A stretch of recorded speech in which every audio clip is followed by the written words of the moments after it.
Question दिया है किताबुल हिंद का लेखक अल बरूनी निम्नलिखित में से किसके साथ भारत आया था, 1 का ऑप्शन देना है। आपका जो राइट आंसर हो जाएगा दोस्तों क्या हो जाएगा।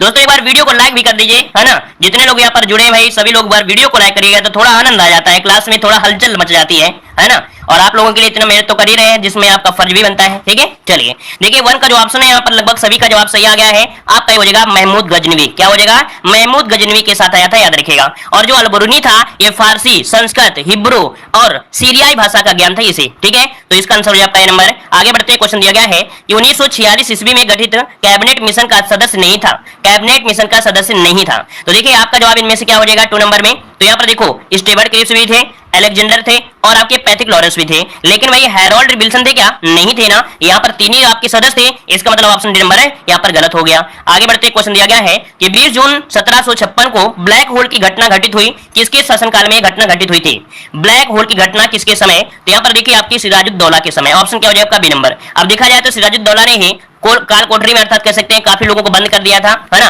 जिसमें से बहुत कम लोग लगभग 146 लोग शायद थे, तो 23 लोग बचे थे और सब खत्म हो गए थे। तो ये आपकी सिराजुद्दौला, ऑप्शन में आपका बी नंबर है। अगला है सविनय अवज्ञा आंदोलन के रूप में महात्मा गांधी ने दांडी मार्च कब यहाँ पर स्टार्ट किया। ये क्वेश्चन आपका इस समय बहुत पूछा जा रहा है दोस्तों, और याद रखिए छाप कर रख लीजिए, ये क्वेश्चन आपके एग्जाम में मिलेगा। गांधी जी से रिलेटेड तो क्वेश्चन मिलना ही मिलना है, तो याद रखिएगा यहाँ पर 4 का जो ऑप्शन है राइट हो जाएगा आपका डी नंबर है। 12 मार्च दोस्तों, याद रखिए डेट याद रखिए 12 मार्च हो जाएगा, 12 मार्च 1930। आगे बढ़ते क्वेश्चन दिया गया है माई एक्सपेरिमेंट विद ट्रुथ के लेखक आपके कौन है, माई एक्सपेरिमेंट विद ट्रुथ के जो लेखक है वो आपके कौन है 5 नंबर में।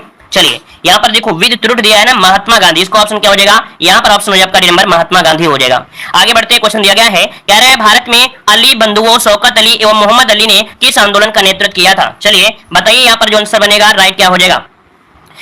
जो भारत में अली बंधु थे, है ना, शौकत अली, मोहम्मद अली ने ये किस आंदोलन का नेतृत्व किया था। चलिए लॉक करिए जल्दी से क्वेश्चन, फटाफट लॉक करिए भाई। जितने लोग पहली बार जुड़े हैं चैनल को सब्सक्राइब करेगा। देखिए 6 का जो ऑप्शन बनेगा यहाँ पर आपका बी हो जाएगा खिलाफत आंदोलन से, क्या खिलाफत आंदोलन, ऑप्शन बी हो जाएगा। अगला क्वेश्चन दिया गया है रविन्द्रनाथ टैगोर ने अपनी नाइटहुड की उपाधि को के विरोध में वापस किया था। चलिए कौन किसके विरोध में वापस किया था। चलिए 7 का ऑप्शन देखिए यहाँ पर हो जाएगा जलियांवाला जो नरसंहार हुआ था। 7 का ऑप्शन क्या हो जाएगा आपका बी नंबर है, राइट हो जाएगा जलियांवाला नरसंहार, ऑप्शन बनेगा यहाँ पर आपका बी नंबर। आगे बढ़िए क्वेश्चन दिया गया है कि वर्ष 1922 में महात्मा गांधी ने असहयोग आंदोलन क्यों वापस लिया था। चलिए बताइएगा कि महात्मा गांधी ने 1922 में महात्मा गांधी ने असहयोग आंदोलन क्यों वापस लिया था, इसका रीजन क्या था। चलिए देखिए 8 नंबर की अगर बात करें तो ऑप्शन क्या बन जाएगा बी नंबर। चौरी चौरा की हिंसक घटना के कारण यहाँ पर आंसर क्या हो जाएगा आपका बी नंबर है, राइट हो जाएगा। क्लियर है। आगे बढ़िए क्वेश्चन आपसे अगला पूछा गया है, कह रहा है प्रशासनिक सुधार पर विचार के लिए साइमन कमीशन भारत कब आया था। चलिए प्रशासनिक सुधार के लिए जो साइमन कमीशन आया था भारत में ये कब आया था, यहाँ पर आंसर लॉक करना है। आपका सही जवाब इनमें से क्या हो जाएगा। चलिए 9 का ऑप्शन देखिए काफी लोगों के जवाब आ रहे हैं, ये आपका 1928 में आया था दोस्तों, याद रखिए 1928 इसका ऑप्शन है बिल्कुल राइट हो जाएगा 1928, ठीक है। आगे बढ़ते क्वेश्चन दिया गया है पूना समझौता किससे संबंधित है, पूना समझौता किससे संबंधित है 10 नंबर में। तो देखिए यहाँ पर दिया गया भारतीय कृषक से, भारतीय कृषक से तो नहीं था, ये भारतीय दलित वर्ग से था, भारतीय दलित वर्ग से था। मतलब ये आपका 1932 में महात्मा गांधी और भीमराव अम्बेडकर के मध्य पूना में संपन्न हुआ था समझौता, जो कि भारतीय दलित वर्ग के लिए था। तो ऑप्शन क्या हो जाएगा यहाँ पर बी हो जाएगा। चलिए आगे बढ़ते क्वेश्चन आपसे दिया गया है, कह रहा है यू आकार की घाटियां कहां पर पाई जाती हैं, यू आकार की जो घाटियां हैं दोस्तों बताइएगा कहां पर पाई जाती हैं 11 नंबर में। चलिए 11 का ऑप्शन होता है जो आपका हिमानी क्षेत्र होता है, जहां पर बर्फ वगैरह होती है, हिमानी क्षेत्र। तो ऑप्शन क्या हो जाएगा सी नंबर, इसका राइट हो जाएगा सी नंबर। चलिए आगे बढ़ते क्वेश्चन दिया गया है, कर्क रेखा निम्नलिखित में से किस एक राज्य से होकर नहीं गुजरती है। देखिए कितना इजी क्वेश्चन आपके लिए आ गया है कि कर्क रेखा कहां से होकर नहीं गुजरती है। हमने बताया था कर्क रेखा भारत के 8 राज्यों से होकर गुजरती है ना। अब यहाँ पर देखो दिया गया छत्तीसगढ़, झारखंड, त्रिपुरा और मणिपुर, तो क्या हो जाएगा 12 नंबर में। चलिए मणिपुर देखिए इसका जो ऑप्शन आ रहा है भाई डी नंबर, बिल्कुल सही जवाब आया है डी नंबर है मणिपुर, इसका जो आंसर है राइट हो जाएगा मणिपुर। आगे बढ़ते क्वेश्चन दिया गया है भारत के उत्तरी मैदान में किस प्रकार की मिट्टी का विस्तार है। भारत के उत्तरी मैदान में पूछा गया है, उत्तरी में अर्थात जहां पर उत्तर भारत है अर्थात उत्तर प्रदेश जैसा क्षेत्र है, यहाँ पर कैसी मिट्टी है, उपजाऊ मिट्टी है। और उपजाऊ मिट्टी इसका मतलब ये कह सकते हैं जलोढ़ मिट्टी है, क्योंकि जलोढ़ मिट्टी होती है उपजाऊ होती है। तो ऑप्शन क्या हो जाएगा यहाँ पर आपका सी नंबर है, राइट हो जाएगा। क्लियर हुआ दोस्तों। चलिए आगे बढ़िए क्वेश्चन आपसे दिया गया है कि वेगुला धारा किस महासागर की शीतल धारा है, वेगुला धारा किस महासागर की शीतल धारा है, वेगुला धारा पूछा गया है। देखिए 14 की अगर बात करते हैं तो ऑप्शन क्या हो जाएगा 14 नंबर में। चलिए ये है दक्षिण अटलांटिक महासागर, देखो एक क्वेश्चन धारा से जरूर बनेगा, तो यहाँ पर आपका आंसर जो है आपका हो जाएगा दक्षिण अटलांटिक महासागर, ऑप्शन आपका हो जाएगा। मतलब देखा जाए ज्योग्राफी में लगभग 2 क्वेश्चन हो सकता है वर्ड से होंगे, लेकिन 3 क्वेश्चन तो आपको पक्के यहाँ से है, जरूरी नहीं है, कभी कभी आपके 5 भी क्वेश्चन आपके ज्योग्राफी से आपके मिल जाएंगे, ठीक है ना। तो इसका आंसर आपका हो जाएगा किसमें, भारत की ज्योग्राफी से 5 मिल जाएंगे, 2 एक्स्ट्रा भी मिल सकते हैं। तो आपका 14 का ऑप्शन क्या बनेगा, यहाँ पर ऑप्शन ए हो जाएगा दक्षिण अटलांटिक महासागर। आगे बढ़ते हैं, क्वेश्चन दिया गया है निम्नलिखित में से पूछा गया है कि कौन सा स्थान भूमध्य रेखा के सर्वाधिक निकट है। भूमध्य रेखा के सर्वाधिक निकट पूछा गया दोस्तों। 15 का ऑप्शन दीजिए, राइट क्या हो जाएगा। चलिए 15 का जवाब यहाँ पर देखो, आपका जवाब 15 में आया है, कह रहे हैं सर जी। चलिए देखिए यहाँ पर इंदिरा पॉइंट याद रखिएगा, जो इंदिरा पॉइंट है ना, ये भूमध्य रेखा के सर्वाधिक निकट है। ठीक है, यहाँ पर आंसर आपको लगाना है, आपको नंबर इंदिरा पॉइंट हो जाएगा। क्लियर है भाई। चलिए जो इंदिरा पॉइंट में भारत का दक्षिणतम बिंदु है ना, वहीं पर। आगे बढ़ते क्वेश्चन दिया गया है कि भारतीय अर्थव्यवस्था के तृतीय क्षेत्र के अंतर्गत निम्नलिखित में से कौन सेवा क्षेत्र में सम्मिलित है। अब इनमें से बताइएगा कि सेवा क्षेत्र में कौन कौन शामिल है। 16 नंबर आपके सामने दिया गया है। तो देखिए 16 नंबर में आपसे पॉइंट पूछा गया है, पॉइंट में दिया गया है परिवहन और संचार। क्या दिया है, परिवहन और संचार। ठीक है, और इसके बाद दिया है होटल, है ना, फिर दिया गया खनन और देखिए यहाँ पर होटल है, परिवहन है, ऑप्शन क्या हो जाएगा आपका, सी नंबर राइट हो जाएगा। 16 का ऑप्शन क्या बनेगा, सी नंबर राइट हो जाएगा। क्लियर है ना। और यहाँ पर जैसे व्यापार हो गया, बैंकिंग हो गया, बीमा हो गया, है ना, सुरक्षा हो गया, ये आपकी होती है। लेकिन जो आपका खनन होता है, वानिकी होते हैं, ये प्राथमिक के आते हैं। अगला क्वेश्चन दिया गया है, कह रहा है कि निम्नलिखित युग्मों में से कौन सुमेलित नहीं है। कौन सुमेलित नहीं है, 17 नंबर ऑप्शन लॉक करना है। चलिए 17 नंबर यहाँ पर जवाब दीजिए। वीडियो को भी लाइक करिए दोस्तों, पहली बार जुड़े हैं तो चैनल को सब्सक्राइब कर लीजिएगा। और याद रखिएगा पेपर का लेवल यही मिलेगा, इससे ज्यादा कठिन भी नहीं मिलेगा। और इस पेपर में अगर आपने अच्छे नंबर ले आए तो समझो बोर्ड वाले एग्जाम में आप पूरी तरीके से ला पाएंगे। ठीक है ना। तो आप लोग चैनल को जरूर सब्सक्राइब करिएगा और उम्मीद है कि वीडियो पसंद आ रहा है। वीडियो पसंद आ रहा है तो वीडियो को भी लाइक जरूर करिएगा। ठीक है ना। देखिए 17 नंबर में कह रहा है कि रंगराजन समिति भुगतान संतुलन है, और गोई पोरिया समिति बैंकिंग सेवा है, नान जुंदपा समिति रेलवे किराया से है, रेखी समिति दिया गया है। इसका आंसर डी हो जाएगा रेखी समिति। दोस्तों याद रखिए ये प्रत्यक्ष जो अप्रत्यक्ष कर होता है, क्या अप्रत्यक्ष कर होता है, अप्रत्यक्ष कर से संबंधित है। दोस्तों याद रखिए ये अप्रत्यक्ष कर से संबंधित है, नोट करिएगा, ऑप्शन डी हो जाएगा।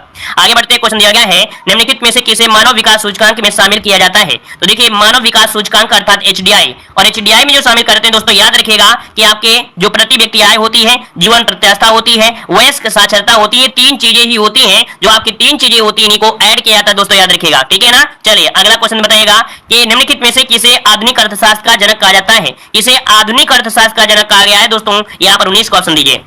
चलिए एडम स्मिथ, बिल्कुल सही जवाब आ गया है।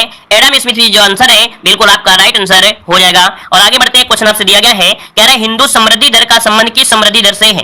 हिंदू समृद्धि दर का जो संबंध है वो किस दर से है, ये क्वेश्चन पूछा गया 20 नंबर में। लॉक करिए भाई 20 नंबर में, ये सकल राष्ट्रीय आय से है दोस्तों। क्या ये सकल राष्ट्रीय आय से, इसका जो ऑप्शन है यहाँ पर राइट हो जाएगा, ये नंबर राइट बनेगा। आगे बढ़िए दोस्तों, क्वेश्चन दिया गया है, कह रहा है दिसंबर 1946 को भारतीय संविधान के सम्मुख संविधान की प्रस्तावना का प्रस्ताव किसने रखा था। बहुत लाजवाब क्वेश्चन आपके सामने दिया है, तो चलिए जवाब दीजिए यहाँ पर क्या हो जाएगा। चलिए यहाँ पर देखो दिया गया है कि दिसंबर 1946 को संविधान सभा के सम्मुख संविधान की प्रस्तावना का प्रस्ताव किसने रखा। 21 नंबर का ऑप्शन क्या हो जाएगा, 21 नंबर का ऑप्शन बी हो जाएगा, जवाहरलाल नेहरू। किसने किया था दोस्तों, जवाहरलाल नेहरू, जिसका ऑप्शन आ रहा है बिल्कुल राइट आंसर है। लाजवाब आप लोगों को जवाब आ रहे हैं, बेहतरीन तैयारी है, गजब की तैयारी है। ठीक है। अच्छा ये बता दीजिए कि कब रखा था। तो 13 दिसंबर को दोस्तों याद रखिए, 13 दिसंबर 1916 को ये संविधान सभा में ये कह सकते हैं प्रस्ताव को रखा था। ठीक है। आगे बताइए क्वेश्चन दिया गया है, कह रहा है अटॉर्नी जनरल भारत सरकार को कानूनी सलाह प्रदान करता है, जबकि राज्य सरकार को कौन परामर्श देता है। भाई भारत सरकार को अटॉर्नी जनरल हो गया, लेकिन राज्य सरकार को परामर्श कौन देगा, राज्य सरकार में। तो राज्य सरकार में देने वाला कौन है भाई। चलिए ऑप्शन बी एडवोकेट जनरल होता है दोस्तों। याद रखिए इसका जो आंसर है एडवोकेट जनरल में जिसे बोलते हैं महाधिवक्ता, क्या बोलते हैं, महाधिवक्ता, जो राज्यों में होते हैं। ऑप्शन बी नंबर आपका हो जाएगा। अगला संविधान सभा का संवैधानिक सलाहकार में से कौन था। संवैधानिक सलाहकार क्वेश्चन पूछा गया, 23 नंबर लॉक करिएगा। चलिए संवैधानिक सलाहकार थे VN राव। चलिए VN राव बिल्कुल सही है, BN राव ही थे। ऑप्शन आपका बनेगा सी नंबर राइट हो जाएगा। क्लियर है। इन्होंने लगभग देखा जाए 60 देशों का दोस्तों याद रखिए, इन्होंने लगभग 60 देशों में संविधान का अध्ययन किया था, है ना। और प्रमुख देशों के संविधान में कुछ अवयवों को एक भारतीय संविधान में शामिल करने का सुझाव भी दिया था। तो ऑप्शन हो आपका सी नंबर है। आगे बढ़ते क्वेश्चन दिया गया है अनुच्छेद 108। चलिए बिल्कुल इजी क्वेश्चन दिया गया है 108। हमने कई बार आपको पढ़ाया है कि जो अनुच्छेद 108 इसका संबंध क्या है। तो यहाँ पर आंसर क्या हो जाएगा, तो 24 को ऑप्शन दीजिए। चलिए 24 नंबर चलिए बिल्कुल सही है। देखिए लोकसभा कह रहा है कि अनुच्छेद 108 के तहत राष्ट्रपति द्वारा लोकसभा राज्यसभा की संयुक्त बैठक को आहूत करता है, लेकिन उसके पूछा अध्यक्षता कौन करता है, तो लोकसभा अध्यक्ष करता है। ठीक है। बुलाने का काम जो होता है राष्ट्रपति का होता है, स्थगित करने का भी काम होता है राष्ट्रपति का, लेकिन अध्यक्षता का जो कार्य है वो आपके लोकसभा अध्यक्ष होता है। ऑप्शन सी आपका बिल्कुल सही है। आगे बढ़िए क्वेश्चन दिया गया है कि 2 अक्टूबर 1959 को सर्वप्रथम पंचायती राज का शुभारंभ कहां पर किया गया था। 25 को ऑप्शन देना है, आपका राइट आंसर में से क्या हो जाएगा 25 नंबर में। चलिए, ये किया गया था आपके राजस्थान के नागौर, जो कि ऑप्शन क्या हो जाएगा, बी नंबर राइट हो जाएगा। और इसके बाद कहां पर लागू किया गया था? राजस्थान के बाद फिर तुरंत कहां पर लागू किया गया था? आंध्र प्रदेश में। बिल्कुल सही है, आंध्र प्रदेश में, ठीक है ना, राजस्थान के बाद आंध्र प्रदेश में। आगे बढ़िए, क्वेश्चन दिया गया है कि प्राणी जगत के वर्गीकरण निम्नलिखित में से कौन सा संघ नहीं है? मतलब प्राणी जगत में जो आपका इनको अलग अलग बांटा गया है, कौन सा संघ है, कौन सा संघ नहीं है? तो यहाँ पर बताइए कौन सा संघ आपका नहीं है 26 नंबर में। तो 26 की यहाँ पर आंसर बात करें, देखो मोलस्का होता है, रज्जुकी होता है, नेलिडा होता है, लेकिन प्रगुही नहीं होता दोस्तों, प्रगुही नहीं होता इसके संग में, आपका याद रखिएगा, ठीक है ना। और यहाँ पर आगे बढ़ते क्वेश्चन दिया गया है कि स्वतंत्र रूप से गिर रही एक वस्तु की गति का उदाहरण क्या है? अगर वो स्वतंत्र रूप से गिर रही है तो एक वस्तु की जो गति है वो कैसी होगी? बताइए 27 नंबर में। तो आप कहेंगे एक समान त्वरित। क्या? एक समान त्वरित। इसका ऑप्शन क्या हो जाएगा? ए नंबर। उसका जो त्वरण होगा वो आपका सेम होगा, अर्थात समान होगा। क्लियर है? आगे बढ़िए दोस्तों, क्वेश्चन दिया है कि उत्तल और अवतल दर्पण किसके उदाहरण है? चलिए जवाब दीजिए, आंसर क्या हो जाएगा? चलिए दोस्तों, वीडियो को भी लाइक करिएगा, जो लोग अभी जुड़े हुए हैं, बाद में जुड़े हैं, है ना, सभी लोग वीडियो को लाइक जरूर करिएगा और चैनल को जरूर सब्सक्राइब करिएगा, ठीक है। मॉडल पेपर की संख्या असीमित है, आपको हमारे चैनल पर डेली मॉडल पेपर कराए जाते हैं और एक नहीं 3 मॉडल पेपर होते हैं। ऐसा कोई प्रकाशन नहीं होगा जो आपको हमारे चैनल पर ना मिले, याद रखिए। प्लेलिस्ट में आप लोग सभी मॉडल पेपर देख सकते हैं। देखो उत्तल और अवतल दर्पण दिया गया है, तो आप बताइए क्या हो जाएगा यहाँ पर 28 नंबर में। तो ये जो होते हैं दोस्तों, याद रखिए, इन्हें बोलते हैं गोली दर्पण बोलते हैं। क्या? गोली दर्पण बोलते हैं, ठीक है। ऑप्शन क्या हो जाएगा? बी नंबर हो जाएगा। अगला है कि दाब के एसआई मात्रा को क्या कहते हैं? दाब के एसआई मात्रा को क्या कहते हैं? 29 नंबर में इसे कहते हैं पास्कल। क्या कहते हैं? पास्कल। बिल्कुल सही जवाब है, पास्कल हो जाएगा। अगला क्वेश्चन दिया गया है, निम्नलिखित में से क्या सबसे अधिक संपीड्ड है? संपीड्ड पूछा गया 30 नंबर में। तो संपीड्ड यहाँ पर देखो, जो गैस होती है ना, गैस ही सबसे ज्यादा संपीड्ड होती है। ऑप्शन बनेगा आपका सी नंबर। आगे बढ़िए, क्वेश्चन दिया गया है, यहाँ पर देखिए आपका हिंदी आ गया है, बिल्कुल फेवरेट। लाला अन्य लिंग रूप बताइए। लाला का लिंग रूप अगर आप बदलेंगे तो आपका क्या हो जाएगा? चलिए, आप लोगों को अभी बोलता है कि अरे सर जी हिंदी केवल में रहेंगे कि अदर में? अरे अदर में भी आपका ऐसा होगा। देखिए आपका जो 36 नंबर है, 36 नंबर है, ऑप्शन क्या? ललाइन हो जाएगा। क्या हो जाएगा? ललाइन हो जाएगा। 36 का जो ऑप्शन है यहाँ पर बनेगा आपका बी, ललाइन। कौन सा? ऑप्शन बी हो जाएगा। अगला दिया गया है कि विलोम शब्द युग्म नहीं है। विलोम शब्द युग्म सही नहीं है, बताइए कौन सा? 37 नंबर में। तो 37 की अगर बात करते हैं 37 नंबर में, तो दिया गया है आपका मर्सड, है ना। मर्सड मतलब होता है कोमल, और इसका विलोम क्या होना चाहिए? विलोम क्या होना चाहिए? कोमल। वही दे दिया है, इसका मतलब पहला पॉइंट तो आपका गलत हो गया। पहला ही पॉइंट क्या हो गया? गलत हो गया, क्योंकि मृषण मतलब ही कोमल होता है, तो यही गलत हो गया। उन्मूलन का रोपण, आबाद का बर्बाद, अभिज्ञ का अनभिज्ञ। क्लियर है दोस्तों? आगे बढ़िए, क्वेश्चन दिया गया है, यहाँ पर दिया गया है लघुर्म में कौन सी संधि है? लघुर्म में जो संधि है दोस्तों, बताइएगा लघुर्म में संधि क्या हो जाएगी? चलिए, बहुत अच्छे, बहुत अच्छा प्रयास। देखिए लघु धन ऊर्मी क्या होता है? लघु धन ऊर्मी अर्थात छोटा ऊ प्लस बड़ा ऊ बराबर बड़ा ऊ, जो कि दीर्घ संधि में आता है। मतलब ऑप्शन क्या हो जाएगा यहाँ पर? आपका 38 का ऑप्शन बनेगा क्या? यहाँ पर स्वर संधि आपका दिया है, तो संधि के आपका पार्ट है, और पार्ट है तो आंसर ऑप्शन नंबर लॉक कर दीजिएगा। अगला है सम श्रुति भिन्नार्थक शब्द के जोड़े को पहचानना है। श्रुति सुमी मतलब श्रुति सम आपको सुनने में एक जैसा लगे, लेकिन भिन्नार्थक उसका अर्थ जो आपका है अलग अलग होना चाहिए। बहुत ऐसे स्टूडेंट होते हैं कि कहते हैं सम श्रुति भिन्नार्थक जो भिन्न हो, नहीं, मतलब ये होता है कि सम श्रुति मतलब सुनने में एक जैसा हो, लेकिन भिन्न अर्थ उसमें से आपका होना चाहिए, मतलब इसका ये होता है दोस्तों, ठीक है ना। तो चलिए 39 नंबर लॉक करिएगा, क्या हो जाएगा? तो देखिए 39 नंबर में ऑप्शन अपेक्षा और उपेक्षा, अपेक्षा उपेक्षा।